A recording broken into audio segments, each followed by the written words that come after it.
Welcome to the Explainer. Today, we're diving into a company that's building the financial plumbing for a world where, let's face it, old money and new money have to learn to work together. So let's break down Genio Pago's strategy for creating one single engine to run it all. So let's just kick things off with a simple question that has a very complicated answer. And if you've ever run a business and tried to accept all kinds of different payments, you know this headache all too well. You see, the real root of the problem is that our financial world is just fragmented. It's structurally broken apart. I mean, think about it. All these different ways of paying, mobile money, card networks, bank transfers, and now you can throw crypto into the mix, they all operate in their own separate, totally disconnected silos. They just don't talk to each other. Now, this isn't just some minor inconvenience, right?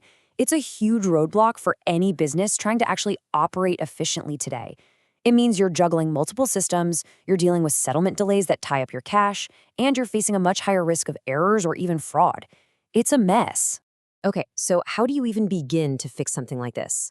Well, Genio Pago's entire answer comes down to a really powerful philosophy. Instead of just building another payment app, another train on the tracks, they're focused on building a much better set of rails for everyone. And this one quote, it basically reveals their entire playbook.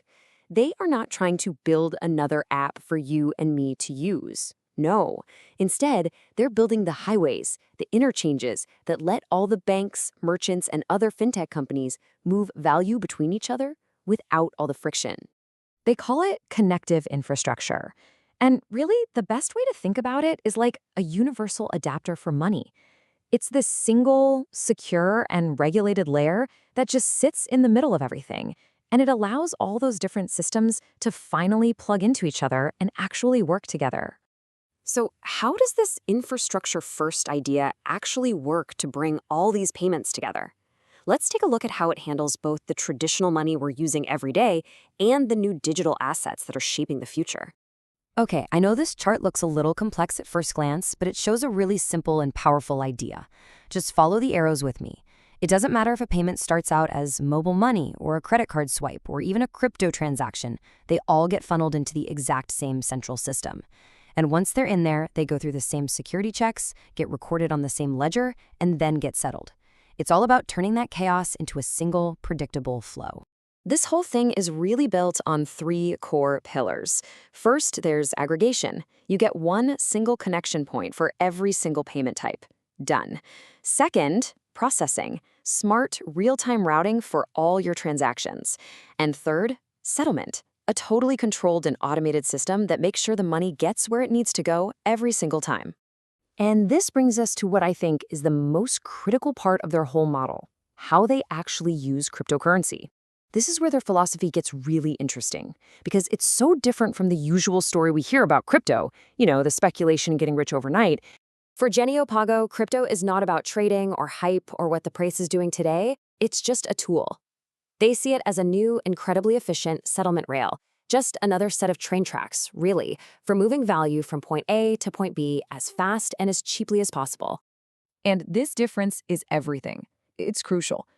On one side, you've got the speculative crypto world. That's the trading, the wild volatility, the high risk. On the other side, you have the settlement view.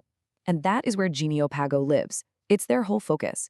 They use stablecoins like USDT and USDC, digital currencies that are pegged to something stable, like the US dollar, so they can transfer value without all those crazy market risks.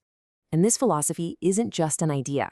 It's backed up by a whole suite of specific business-to-business services. They're building those crucial on-ramps and off-ramps to get traditional money into crypto and back again. They're processing stablecoin payments for merchants. They even offer institutional-grade custody to keep digital assets safe. See, these are all tools built for one thing: utility, not for speculation. So what's the end game here? What does all this actually mean? If you can successfully connect all the different ways we pay, what does that new financial world even look like? Well, their ultimate vision isn't just about the tech. It's about creating a single, integrated financial world, a world where the line between traditional finance and digital assets just disappears, because it's all running on the same underlying rails. And that kind of leaves us with a final thought to chew on. We hear so much about crypto's potential as this disruptive, speculative force. But maybe its most important job isn't creating all that market drama. Maybe it's becoming the quiet, reliable, and yeah, maybe even boring plumbing for a new global economy. What do you think?